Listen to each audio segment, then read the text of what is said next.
All right, looks like we are live here. Welcome back, everybody, to another off-street webinar. We'll give it a few seconds here while folks are still joining. Feel free to drop in the chat where you're tuning in from today. And before anyone asks about this in the chat, I'll clear things up. Yes, that is a roll of toilet paper on my ceiling. I just moved into a new place and I'm tapping into my interior design side. Just kidding, that is in fact a light, but I thought I'd have some fun with it. Um, Good to see you, Charlene, in the chat. Matt's dialing in from Chicago. First off, everybody, welcome and thanks for taking the time to join us today. I know it's a very busy season, a lot of commencements and things going on. So we always appreciate getting a chance to spend some time with folks who are actually in the day-to-day of parking operations. And if you don't know who I am, my name is Kyle, and I'm a marketing specialist here on the Off-Street team. Looks like we have lots of new friendly faces, or of new and friendly faces in the chat today. Great to have you all. Samantha, I'm also in Calgary here. Whether you're dealing with last minute requests, juggling departments, or trying to improve how things run on campus, this is exactly the conversation that we like to have today. So, today we're going to be talking about rolling out parking solutions without making it a big overhaul. Now, I'm really excited about this for a couple of reasons. One is we get to talk about something that comes up in almost every conversation we have, which is how to actually roll out change without turning it into a massive all at once project. And two, I get to sit down with our CEO, Matt Fallman, and pick his brain a bit on what he's seeing across campuses right now. So Matt spends a lot of time talking with parking teams across North America. So he's got a really good pulse on what's actually working and where things tend to go sideways.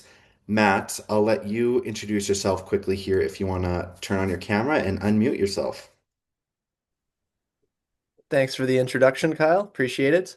My name is Matt Fallman. I'm the co-founder and CEO at Offstreet. Really appreciate everyone taking the time to join us today. It does mean a lot to us. I'm excited for this conversation as well. And yeah, look forward to diving into it. Awesome. Good to have you here. So today what we want to do is we want to keep this really practical. So we're going to talk through how the most successful teams are rolling out new parking solutions. We'll also get into what that actually looks like, where teams typically get stuck, and how you can approach this in a way that doesn't, disrupt your entire operations, because obviously nobody loves that. So, with that, let's get into things. I'm going to kick it off with a quick poll here before I ask Matt any questions.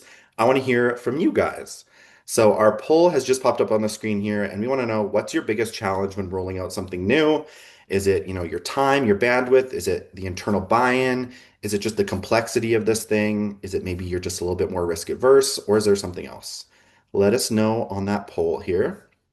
And with that, Matt, I'm going to start with you here. When you look across all the campuses that you talk to, I want to know where do things usually go wrong when teams try to roll out something new? Yeah, I think the biggest issue is trying to do everything at once and feeling like there has to be a binary switch from the previous method to the new method. I think the reason it's a mistake is you end up putting way too much pressure on your team to basically make everything perfect before you've actually launched. Um, and additionally, this leads to a lot of stakeholder management and switching cost kind of concerns. Inevitably, certain departments are going to be more risk averse and change averse than others. So by bringing them all in up front, you're going to get some pushback on that. And then, like logistically, not every department has a guest coming every day. So it's a lot easier to deal with the departments when they actually have a guest coming. So you're dealing with a real use case to work with rather than a hypothetical scenario in the future. Yeah, no, I love that. Going into more of like the shift of how this all happens, let's kind of break it down a bit because when you zoom out, the teams that do this well tend to follow a pretty similar path, I would assume. It's not complicated, but it's usually intentional. So, Matt, from what you have seen, what actually makes a really good place to start at?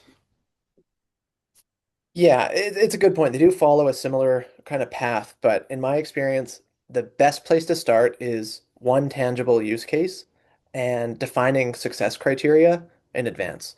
And success criteria can be like no guest got a ticket, the LPR integration worked, department was happy, whatever. just make sure you define that up front so you know what you're kind of solving for. And then the use case can be like as small as a recurring meeting on campus or an upcoming admissions tour, orientation, a sports event, whatever. The specific use case isn't the important part. The important part is being focused. And one reason this works so well is by focusing on one scenario and optimizing for one outcome, you narrow the scope of what you're trying to do. So only a few folks on parking services are actually going to be impacted rather than the whole team. You're only dealing with a small number of stakeholders, less people to coordinate. You can monitor how things are going and make adjustments if you need to in real time. Mhm. And then you get experience managing the process start to finish, from the request, confirming the logistics, setting up the permits and off street, charging back after, which allows you to then have like a follow-up conversation with the department, how it went, what you might want to tweak going forward. I often tell our partners, try to find a department um, or a stakeholder group that historically has been difficult to manage, or is the group that's complaining to you the most. And the reason I say that is if the department is frustrated with the current process, they're more likely to be open-minded to trying something new. They make a really good starting group versus a stakeholder who feels like the current process is working fine for them. Mhm. Sammy adds athletics. Um, Again, on that note too, if anyone does have questions or things throughout this, feel free to drop those in the chat or in the Q&A function below, and we'll make sure to get to those in the Q&A period at the end here.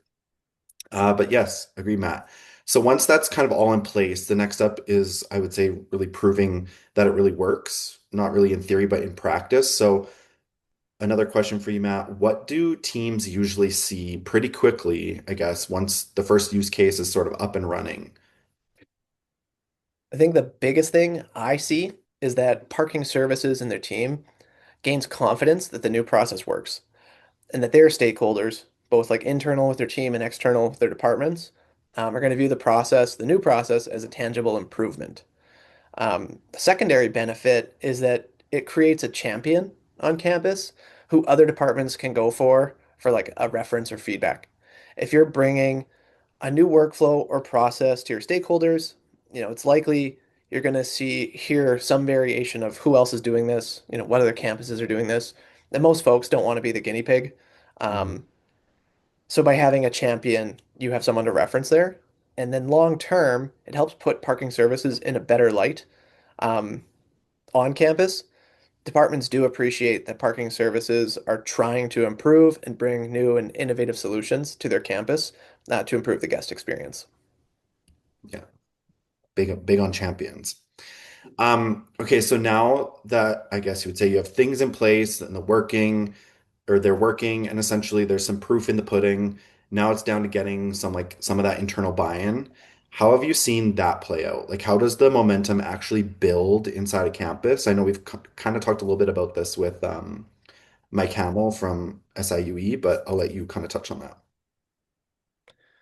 Well, I have to find that the momentum builds internally within parking services faster than externally because ultimately our product is designed to help your team deliver a better experience to your stakeholders.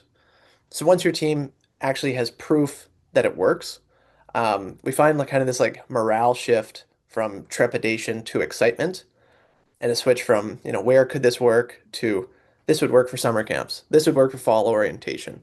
Like there's an actual switch from abstract hypothetical examples to specific groups and stakeholders. And like naturally, there's usually a person or two on all of your teams that is going to be more change averse. Um, they're going to be the ones pushing back on a new process. So once you can show them like concrete evidence that the new process works, they'll start to come around. But having that initial proof point is really important to get buy-in with your team. Yeah, so once teams hit that point, Matt, how do they know it's time to expand, and what does that like next step usually look like? I think they'll know it's time to expand once they have proof and evidence the new system works. Um, we always say we have like three separate stakeholders: parking services, the departments or groups having guests, and the actual guest. And our job is to create a better experience for all three. So once we've demonstrated that's true, that's when we see the expansion. And we see things like tangible things like parking services updating their website to highlight the new option, parking services reaching out to stakeholders about the new options available, hosting. I've seen like people host a Zoom meeting open to like any administrators they might interact with, even going as far as like announcing that physical permits will be discontinued as of X date in favor of this new process.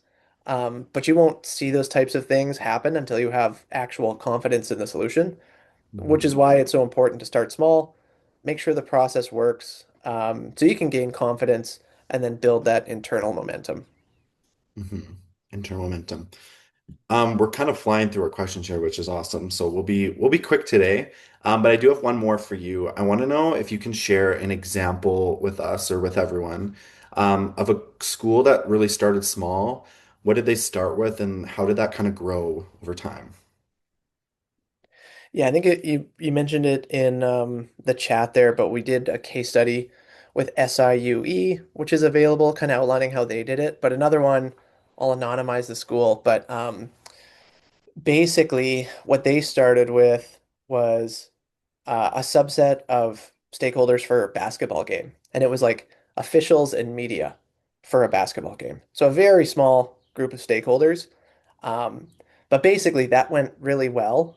And then that naturally led to the other basketball games wanting that same solution. And then it went from like men's to women's basketball, and then from men and women's basketball to a bunch of other sports. And you just saw it kind of compound like relatively quickly.